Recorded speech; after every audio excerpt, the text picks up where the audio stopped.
So students, previous lecture में हमने discuss किया था खो खो की डायग्राम और उसके उसकी प्लेइंग फील्ड के बारे में हमने पढ़ा था। सो आज की क्लास में हम स्टार्ट करेंगे fundamental skills of kho kho. जो फंडामेंटल स्किल्स हैं खो खो के वो क्या रहते हैं, सबसे पहले हम वो डिस्कस करेंगे। Fundamental skills of kho kho. The game of kho kho consist of chasing and defending turns. जो गेम है खो खो की, इसमें चेजिंग और डिफेंडिंग टर्न्स होते हैं, यानी कि एक हम किसी को चेज करते हैं यानी कि उसको पकड़ते हैं, और डिफेंडिंग टर्न खुद को डिफेंड करने के लिए, खुद के बचाव के लिए टर्न वगैरह करते हैं। Thus the skills are divided into two sections of chasing and defending skills such as. तो दो जो स्किल्स हैं वो दो टर्म्स में, दो सेक्शंस में हम डिवाइड करते हैं। एक है आपका चेजिंग और दूसरा है डिफेंडिंग। एक चेजिंग स्किल है और दूसरा डिफेंडिंग स्किल है। सबसे पहले हम डिस्कस करेंगे चेजिंग स्किल। चेजिंग स्किल में आपका क्या आता है, सबसे पहले जब हम किसी को पकड़ते हैं, चेज करते हैं, उसमें सबसे पहले हम क्या करते हैं, गिविंग खो देते हैं। देन उसके बाद क्या होता है, टेक डायरेक्शन, फिर डायरेक्शन लेते हैं। आफ्टर दैट सडनली क्या करते हैं हम, प्लेयर्स को चेज करने के लिए, उनको पकड़ने के लिए सडनली जो खुद की टर्न को चेंज करना, सडन चेंज। देन टेपिंग है। इसके बाद है आपका टर्निंग अराउंड द पोस्ट, यानी कि जो भी आपका पोस्ट उसके ग्राउंड बना हुआ है उसके राउंड मतलब घूमना या उसको टर्निंग करना। ट्रैपिंग यानी कि ट्रैप करने के लिए, उनको पकड़ने के लिए डिफरेंट डिफरेंट मूव्स को लेना। डाइविंग करना। देन फेक खो, कभी कभी हम क्या करते हैं, फेक खो भी दे देते हैं। और देन है लेट खो। तो ये है आपके चेजिंग स्किल में। देन उसके बाद आता है रनिंग स्किल। चेजिंग यानी कि जब हम पकड़ते हैं, देन उसके बाद है रनिंग स्किल। जब हम रनिंग करते हैं उसमें कौन कौन से स्किल आते हैं। फर्स्ट है आपका positioning on the court, court के अंदर आपकी पोजिशन क्या रहती है। देन सेकेंड है आपका बी है रनिंग, रनिंग यानी कि भागना। देन सी है अवॉइडिंग ट्रैपिंग, ट्रैपिंग को अवॉइड करना, यानी कि कोई जो प्लेयर जो आपको कैच कर रहा है उसकी जो वो ट्रैप ना बना ले आपके ऊपर, लाइक जैसे कहते हैं ना हम जाल बिछा लेते हैं, उस तरह की ट्रैपिंग को अवॉइड करना। पोजिशनिंग नियर द पोस्ट, अपनी जो पोजीशन है वो अपनी पोस्ट के आसपास ही रखनी है। देन है टेम्पटिंग चेजर टू एग्जॉस्ट, जो क्या करना है, अटेम्प्ट टू करना है कि चेजर जो है उसको हम एग्जॉस्ट कर सकें। डॉजिंग है, डॉजिंग में डिफरेंट है, front dodge, back dodge, round the Dodge.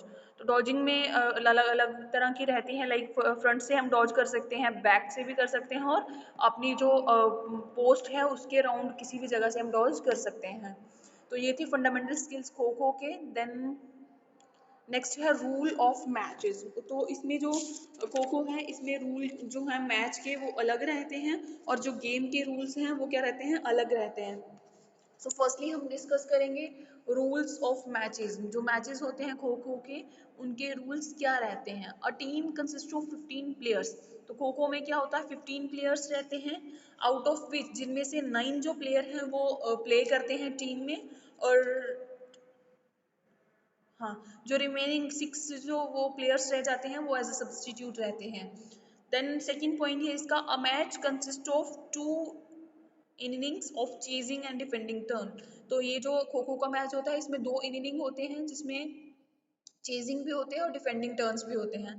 Then next है, the chasing and defending turn should be of 9 minutes for each, for man, women, junior, boys and girls. जो chasing or defending जो turn होते हैं वो सबके लिए 9 minute के होते हैं। पर पर्सन जो है वो 9 मिनट का रहता है ये।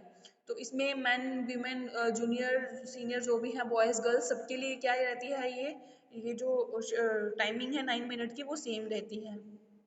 The interval between innings should be of 9 minutes and the break between chasing and defending turn should be of 5 minutes. तो जो इंटरवल रहता है इनिंग के बीच यानी कि 9 मिनट्स का होता है, उसके बाद क्या होता है, and the break between chasing and defending turn should be of 5। और ब्रेक, उसके बाद ब्रेक होती है जब आप इनिंग करते हो 9 मिनट्स की, उसके बाद जो ब्रेक रहती है between chasing or defending turns दोनों के बीच की जो ब्रेक रहती है वो 5 मिनट्स की रहती है। देन फिफ्थ है, 3 runners should be inside the field और डिफेंस। जो 3 रनर रहते हैं वो फील्ड के अंदर ही रहते हैं, यानी कि डिफेंसिंग के लिए रहते हैं। As soon as these are out, जैसे ही वो आउट होते हैं, जो नेक्स्ट 3 रनर होते हैं वो फील्ड के अंदर एंटर करते हैं। जब उनको क्या मिलता है, हम खो वाला उसको मतलब खो बोलते हैं। जब उनको खो दी जाती है फिर वो क्या करते हैं, एंटर करते हैं अपनी प्लेइंग फील्ड में या पोस्ट में। Runner should enter the field in the same order till the end of turn.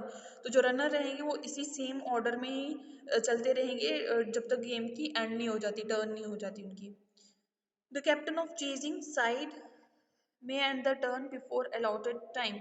जो कैप्टन होता है जो चेजिंग साइड वाला, तो वो क्या करता है, कब एंड करता है, जब उनको अलॉटेड टाइम जो है उनका कंप्लीट हो जाता है, जितना उनको टाइम मिल रहा होता है उसी के अकॉर्डिंग वो क्या करता है, उसको ऑर्डर को एंड करता है, उसका टर्न का एंड करता है। The chasing side scores 1 point for putting out each runner. जो चेजर होते हैं यानी कि जो चेज करते हैं उनका जो 1 पॉइंट मिलता है अगर वो क्या करते हैं, एक रनर को आउट करते हैं। If all the runners are out, जब सारे रनर्स जो यानी कि जो भाग रहे होते हैं जो सारे आउट हो जाते हैं समय टाइम से पहले, before the time, they shell send their runners again in the same order. अगर टाइम बच जाता है फिर वो सेम ऑर्डर में अपने जो रनर्स हैं उनको फिर से भेजते हैं खेलने के लिए। The side that scores more point wins the match. तो जो भी साइड है जो ज्यादा पॉइंट स्कोर करेगी वो मैच को जीत जाएगी। देन इसके बाद आपका 11th पॉइंट पे आएंगे आप। When a defender is out, जब कोई एक डिफेंडर आउट हो जाता है, he should enter the sitting box from the lobby. उसमें कल आपको डायग्राम में बताया था एक लॉबी टाइप बना होता है, अगर कोई डिफेंडर आउट हो जाता है तो वो कहाँ, उसकी सिटिंग लॉबी में हो जाती है। At the request of a coach substitute may be allotted. अगर क्या होगा, अगर आपका कोच अलाउ करेगा, आप उसको रिक्वेस्ट करेंगे तो तभी आपको सब्स्टिट्यूट जो प्लेयर है वो ऐड होगा आप में।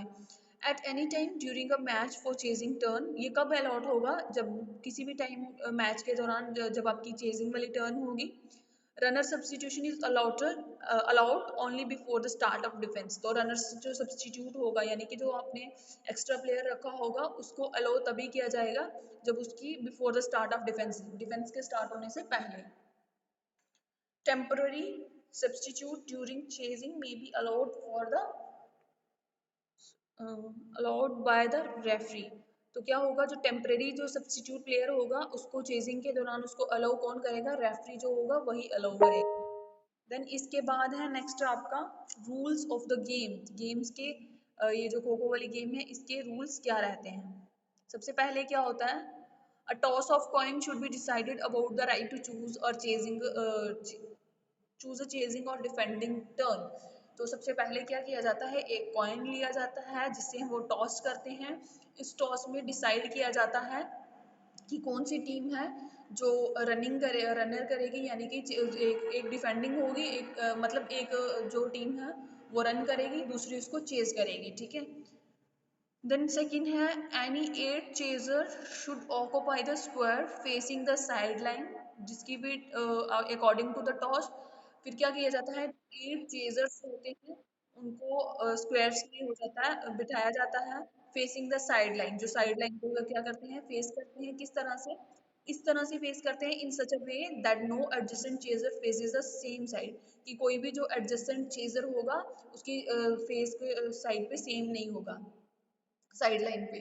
To start the turn the ninth chaser should stand in the free zone. तो क्या होगा, जैसे ही आपने पहले भी स्कूल टाइम में भी खो खो प्ले किया होगा, तो जैसे ही प्लेयर्स बैठते हैं अपोजिट साइड्स में बैठते हैं, एक का फेस राइट होगा एक का लेफ्ट होगा, इस तरह से होता है। तो 8 प्लेयर जो सिटिंग करते हैं, उसके बाद क्या होता है, जो नाइन्थ प्लेयर होता है वो एक साइड पे स्टैंड करता है, यानी कि जो फ्री जोन होगा वहां पे वो स्टैंड करेगा। देन नेक्स्ट है इसका third point, when this turn start, जब उसकी टर्न स्टार्ट होती है, a chaser should not leave the square without getting a kho. और जो चेजर होता है यानी कि जो चेज करता है, प्लेयर्स को पकड़ता है, कॉट करता है, वो कब तक स्क्वायर को लीव नहीं करेगा जब तक उसको वो किसी को खो खो नहीं मिलेगा, उसको खो खो नहीं, सॉरी खो नहीं मिलेगी। अ खो should be given from behind a sitting chaser loudly. तो जो खो देगा, जो बैठे होंगे प्लेयर्स, उसको क्या करेगा, लाउडली बोलेगा। A sitting chaser is not allowed to get up without getting a खो। जो सिटिंग की होती है, जो प्लेयर्स बैठे होते हैं जिनकी सिटिंग की होती है चेजर्स की, तो वो क्या करेंगे, वो तब तक वहां से उठेंगे नहीं जब तक उनको खो नहीं मिलती है। आफ्टर गिविंग खो एन एक्टिव चेजर और attacker should sit on the vacant square immediately. तो जैसे ही एक जैसे आपका नाइन्थ प्लेयर रनिंग चेज कर रहा होता है, तो वो क्या करेगा, वो तभी बैठेगा जब नेक्स्ट प्लेयर को वो खो देगा। और जब क्या होगा, जब वो नेक्स्ट किसी प्लेयर को वो खो देगा, वो उठ के चला जाएगा, और जो पहले उनको चेज कर रहा होता है, तो वो वाला प्लेयर जिसको खो देगा वो चला जाएगा, उसकी प्लेस पे जो रनिंग कर रहा होता है वो सिटिंग करेगा उसकी प्लेस पे। देन नेक्स्ट पॉइंट पे आएंगे, पॉइंट नंबर 10। बीच के पॉइंट जो हैं वो इंपॉर्टेंट नहीं है और उनको लीव करेंगे। द नेक्स्ट पॉइंट है 10th वाला, defender is not allowed to touch a sitting chaser. जो डिफेंडर्स हैं उनको बिल्कुल अलाउ नहीं किया जाता कि जो वो सिटिंग चेज जो सिटिंग की होती है उनको वो टच नहीं कर सकते। जो हाँ, जो भी आपको जैसे आप बाकी सारे प्लेयर रनिंग भाग रहे हैं, तो हमारा जो चेजर है जो इनको पकड़ेगा, वो क्या करेगा, किसी भी डिफेंडर्स को जो जिनकी सिटिंग हुई होती है उनको वो, जो डिफेंडर है वो चेजर्स को जिनकी सिटिंग है उनको टच नहीं करेगा। He shall be given one warning for doing so and given out if he repeats the same mistake. अगर गलती से बाय मिस्टेक वो किसी को टच कर देता है, फर्स्ट टाइम उसको स्पेयर किया जाएगा, यानी कि फर्स्ट टाइम उसको वार्निंग दी जाएगी कि आप नेक्स्ट टाइम ऐसा नहीं करेंगे। अगर वो इसके दौरान भी, अगर वार्निंग के बावजूद भी वो इस मिस्टेक को रिपीट करके करता है, तो देन उसको आउट कर दिया जाएगा। देन लास्ट पॉइंट है आपका, अ defender is declared but when he is touched by hand or by an active chaser without breaking any rule। और डिफेंडर को डिक्लेयर तभी किया जाएगा जब उसको वो अपने हाथ के साथ टच करेगा, जो एक्टिव चेजर होगा जो प्लेयर्स को पकड़ रहा होगा, जब वो डिफेंडर को टच करेगा विदाउट ब्रेकिंग एनी रूल्स, तो वो जो नेक्स्ट प्लेयर है वो तभी चेज करना स्टार्ट करेगा जब वो एक्टिव प्लेयर जो होगा उसको हैंड के साथ टच करके खो देगा और अपने जो रूल्स हैं उनको ब्रेक नहीं करेगा।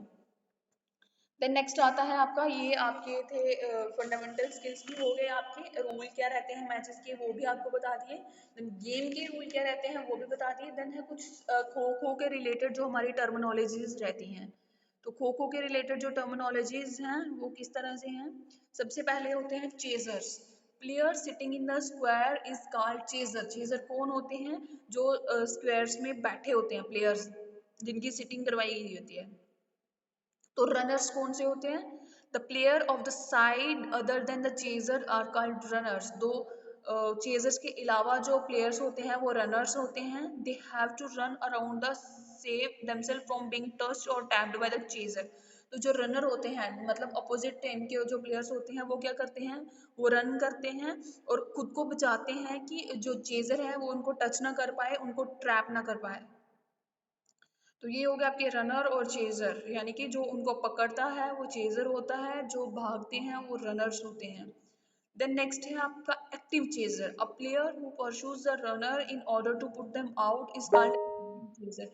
एक वो प्लेयर जो अपने रनर्स को क्या करता है, उनको इस ऑर्डर में करता है कि वो क्या कर जाए, आउट हो जाए, तो वो क्या होगा, आपका एक्टिव चेजर होगा।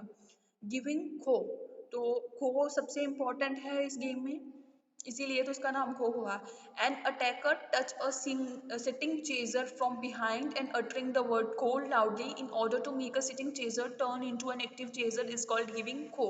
गिविंग खो का क्या मतलब होता है, जब कोई भी अटैकर क्या करता है, जो जिनकी प्लेयर्स की सिटिंग हुई होती है, यानी कि जो चेजर होता है उसको जो जिसने सिटिंग की होती है उसको टच करता है और जो वर्ड खो है उसको लाउडली स्पीक करता है, यानी कि जो सिटिंग चेजर्स होंगे वो उसको पता चल जाए। तो क्या होगा, जैसे ही उसको खो मिलेगी, वो जो प्लेयर होगा वो एक्टिव हो जाएगा और वो क्या करेगा, अपनी वो करना स्टार्ट कर देगा, रनिंग स्टार्ट कर देगा। Then है late खो। When an active chaser delay the process of giving a खो to dodge an opponent, it is said to be late खो। जब क्या होगा, जो एक्टिव चेजर होगा वो डिले करेगा कि खो देने में अगर वो लेट हो जाएगा तो उसको हम लेट खो कहेंगे। देन नेक्स्ट है आपका फेक खो। प्रिटेंडिंग टू गिव अ खो without actually doing so is called fake खो। वो क्या करते हैं, ऐसे ही बिना मतलब ना टच करते हैं ना कुछ रनिंग करते हुए, बिना ऐसे ही प्रिटेंड करते हैं कि वो क्या खो बोल देते हैं, तो वो मतलब उन्होंने ऐसे से किया कुछ नहीं होता, ऐसे ही खो बोल देना, उसको हम फेक खो बोलेंगे। देन नेक्स्ट है टेकिंग अ डायरेक्शन, डायरेक्शन लेना। When an attackers go towards a particular post after getting a coup, he is said to have taken that direction. तो जब क्या होता है, when an attacker goes toward, हाँ, जो एक अटैकर होता है वो अपनी पर्टिकुलर पोस्ट की तरफ चलना शुरू कर देता है। जब उसको खो मिलती है तो उसको हम क्या कहेंगे, टेकिंग अ डायरेक्शन, यानी कि जैसे प्लेयर्स को अलग अलग जिनकी सिटिंग की होती है, यानी कि जो चेजर्स होते हैं इनकी सिटिंग अलग अलग तरह से होती है ना स्क्वायर्स में, तो जिसको खो मिलेगी यानी कि उसके फेस की साइड से तो खो मिलती नहीं है, हमेशा खो जो होती है वो बैक साइड से देते हैं। तो जैसे ही उसको मतलब उसको खो मिलेगी तो वो अपनी डायरेक्शन के अकॉर्डिंग रनिंग स्टार्ट कर देगा। To recede, when an active chaser after taking a particular, क्या होता है जब एक एक्टिव चेजर अपनी पर्टिकुलर डायरेक्शन को अटेन करता है, डायरेक्शन लेता है, फिर क्या करता है, डायरेक्शन अपनी पर्टिकुलर डायरेक्शन लेता है या डायरेक्शन चेंज करता है, और when any part of his body touch the ground behind him he is said to have receded। तो अगर उसकी बॉडी का कोई भी जो पार्ट है वो ग्राउंड को टच कर जाता है तो उसको क्या कहेंगे हम, कि वो क्या कर दिया गया है, उसको रिसीडेड कर दिया गया है। द नाइन्थ टर्म है टेपिंग। टेपिंग क्या होता है, it is the act of touching a runner bye the chaser, यानी कि किसी भी जो प्लेयर है उसको टच करना, यानी कि टचिंग अ रनर, हाँ, जब कोई भी रनर चेजर को, यानी कि जो जिनकी सिटिंग हुई होती है वो चेजर है, रनर आके उनको टच करेगा तो उसको टेपिंग बोलेंगे। देन है डाइविंग। डाइविंग क्या होता है, the technique of falling and stretching to cover up the gap between the chaser and runner in order to put out the runner is called diving। ये वो टेक्निक होती है जब हम फॉल करते हैं या फिर हमारी स्ट्रेचिंग होती है, जिससे हम क्या करते हैं, जो गैप होता है किसका, चेजर और रनर का, इसको हम कवर करते हैं, तो इसको क्या बोलेंगे, हम डाइविंग बोलेंगे। द नेक्स्ट है आपका trapping. Trapping, when an active chaser forces a runner और runners to desired position on the playing field to put them out is called trapping. Trapping यानी कि जाल बिछाना, इस तरह से हम कह सकते हैं इसको। इसमें ही क्या होता है, जब एक एक्टिव चेजर फोर्स करता है अपने रनर्स को या रनर्स प्लेयर को कि वो क्या कर सके, एक डिजायर्ड पोजीशन, जैसी पोजीशन वो चाहता है वैसी प्लेइंग फील्ड में वैसी सिचुएशन क्रिएट कर दें और जो अदर्स प्लेयर हैं उनको आउट कर सके, तो इसको क्या होता है, इसको हम ट्रैपिंग बोलेंगे, यानी कि एक अच्छा प्लान करना कि दूसरे जो प्लेयर्स हैं उनको आउट कर सकें। देन लास्ट है ड्यूप टर्न। ड्यूप टर्न क्या होता है, when a defender gives a dodge to a chaser by pretending to run in one direction. जब एक डिफेंडर क्या करता है, डॉज करता है किसी भी चेजर को, वो प्रिटेंड क्या करे कि एक ही रन में वो डायरेक्शन में क्या करना है, रनिंग करना शुरू कर दे, but take a turn and run into the opposite direction. लेकिन वो क्या करता है, जब उसको प्रिटेंड करता है कि उसको वो एक ही टर्न में भेजता है, लेकिन वो क्या करता है, अपनी डायरेक्शन चेंज कर लेता है, यानी कि अपोजिट डायरेक्शन में आ जाता है, उसको हम क्या कहेंगे, ड्यूप टर्न कहेंगे। तो ये थी आपकी खो खो के रिलेटेड टर्मिनोलॉजीज। और खो खो के टूर्नामेंट्स कौन कौन से होते हैं, इसमें तीन तरह के जो टूर्नामेंट्स होते हैं वो रहते हैं। फर्स्ट है आपका नेशनल खो खो चैंपियनशिप, जो कि मेंस के लिए होती है। जो first national kho kho championship for main थी वो कब हुई थी, विजयवाड़ा में हुई थी, जो कि आंध्र प्रदेश में है। कब हुई थी, 1960 में। सो सेकंड है आपका national kho kho championship for women. तो पहले हमने मेन के लिए पढ़ा, देन सेकंड जो है वो विमेन्स के लिए हुई। This championship was first held in, ये कब हुई थी, 1961 में। कहाँ पे हुई थी, कोल्हापुर में। कोल्हापुर जो कि कहाँ पे है, वो महाराष्ट्र में है। देन थर्ड है junior national kho kho championship for boys and girls. उसके बाद जूनियर चैंपियनशिप जो होती है, यानी कि छोटे बॉयज और गर्ल्स जो हैं उनके लिए होती है, उनको हम कहते हैं junior national kho kho championship. ये बॉयज और गर्ल्स दोनों के लिए होती है। This is held in this held in 1971। तो ये कब स्टार्ट की गई थी, 1971 में। कहाँ पे हुई थी, हैदराबाद में हुई थी, फॉर बॉयज एंड, हाँ, जो 1971 में हुई थी, लेकिन हैदराबाद में किन के लिए हुई थी, ओनली बॉयज के लिए हुई थी। और गर्ल्स के लिए कहाँ हुई थी, दीवस में, जो कि एमपी में है, यानी कि मध्य प्रदेश में है। सो स्टूडेंट्स, ये था आपका आज का लेक्चर, जिसमें हमने डिस्कस किया कि फंडामेंटल स्किल्स क्या हैं खो खो के, then after that rules of matches क्या हैं, देन रूल्स ऑफ गेम क्या हैं। इसके साथ ही हमने डिस्कस किया कि खो खो के रिलेटेड जो टर्मिनोलॉजीज होती हैं वो कौन कौन सी रहती हैं, और इसी के साथ खो खो के डिफरेंट डिफरेंट टूर्नामेंट्स जो हैं उसके बारे में हमने डिस्कस किया। सो स्टूडेंट्स, आज की क्लास में हम इतना ही रखेंगे। इसी के साथ आपकी ये जो गेम है वो खत्म होती है। देन नेक्स्ट हम इसके नेक्स्ट लेक्चर में हम नई गेम स्टार्ट करेंगे। सो आज के लेक्चर में हम इतना ही रखेंगे। Thank you students, have a good day.